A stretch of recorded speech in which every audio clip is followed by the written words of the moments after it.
In 1997, the internet was beginning to shape the future of business, capturing the imaginations of entrepreneurs worldwide.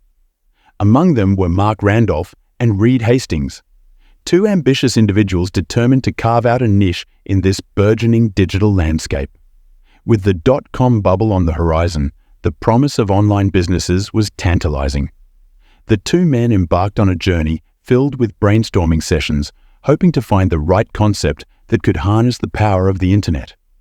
They tossed around countless ideas, everything from selling pet food to baseball bats online, but none resonated with them. Reed had a specific vision for an internet business that revolved around a single customer interaction, leading to recurring revenue. He wanted to create a service where customers would only need to discover them once, and then their business model would generate income from those customers again and again. This was a novel concept at a time when most online ventures were struggling to establish customer loyalty. If you like our videos, so hit the subscribe button and like this video. For months, the two men bounced ideas off each other, searching for the right concept. Eventually, they struck gold when they realized that videotapes were the dominant form of home entertainment at that time. On weekends, people flocked to local Blockbuster stores, spending hours selecting movies to rent. However, if they didn't return the tapes on time, hefty late fees awaited them, which often frustrated consumers. Reed Hastings himself had fallen victim to this system when he faced a $40 fine from Blockbuster for returning a tape late. This experience ignited a realization within him. The video rental industry was ripe for disruption. The thought of renting movies online seemed revolutionary. The convenience of renting movies from home was a game changer. However, they faced significant hurdles, such as the heavy weight of videocassettes, which made shipping prohibitively expensive. The risk of tapes breaking in transit also loomed large, casting a shadow over their burgeoning idea. How could they create a model that was both cost-effective and consumer-friendly? The dream of revolutionizing movie rentals felt tantalizingly close, yet insurmountable obstacles threatened to derail their plans. Despite these challenges, the pair persevered. After weeks of research and relentless brainstorming, they stumbled upon DVD technology through a tech magazine.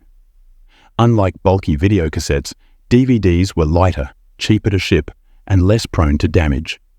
Reed envisioned a model where customers could rent DVDs online, with movies delivered right to their doorsteps.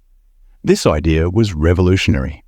Not only would customers avoid the hassle of late fees, but they would also appreciate the convenience of having DVDs delivered straight to their homes. They would even include a prepaid return envelope in each shipment, simplifying the return process and enhancing the user experience. The simplicity of the idea was compelling, but the pair quickly realized that starting the business would require capital, something they didn't possess.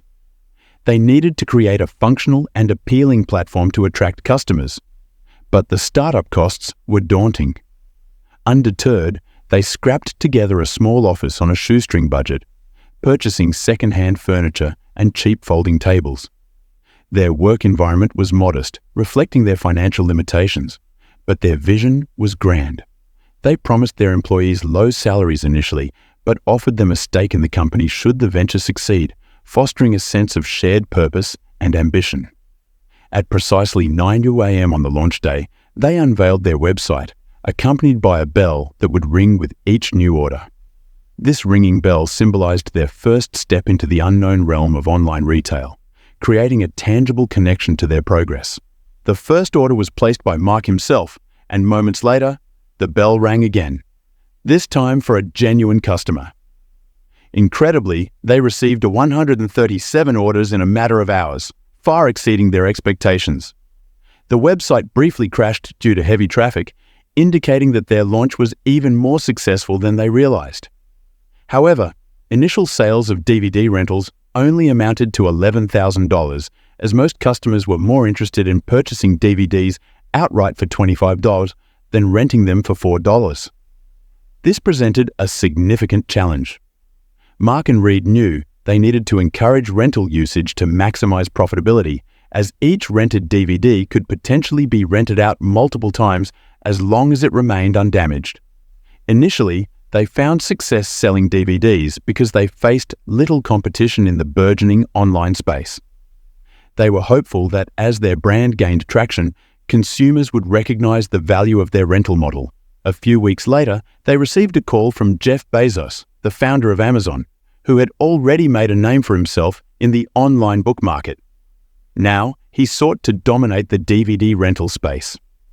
Jeff had ambitions to start his own DVD rental service, leading to Netflix's entry into the market. However, his promotional efforts were met with disaster. He offered customers a coupon for 10 free DVD rentals, but the promotion backfired spectacularly.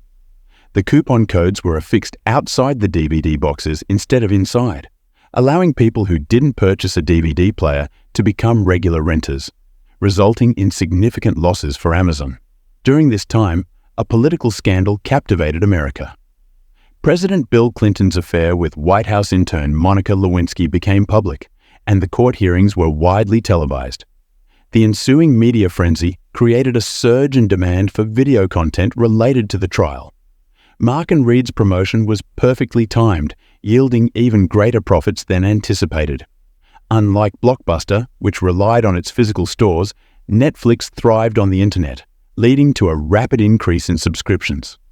On the first day alone, 90% of people who saw their promotion signed up for Netflix. This newfound subscription model allowed them to collect millions in late fees, something Blockbuster had taken for granted. However, Blockbuster's executives underestimated Netflix, viewing it as a minor nuisance rather than a formidable competitor. They continued to focus on their existing business model, oblivious to the changing tide. Reed Hastings set a meeting with Blockbuster's CEO to discuss a potential partnership, boldly asking for $50 million in exchange for Netflix. The CEO, unable to see the value in this new venture, laughed at the proposition, dismissing Mark and Reed as dreamers.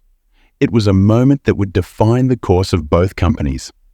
As time passed, Reed and Mark's DVD by mail service flourished while Blockbuster struggled to adapt. The latter eventually attempted to launch its own video-on-demand service, a hasty move that proved disastrous.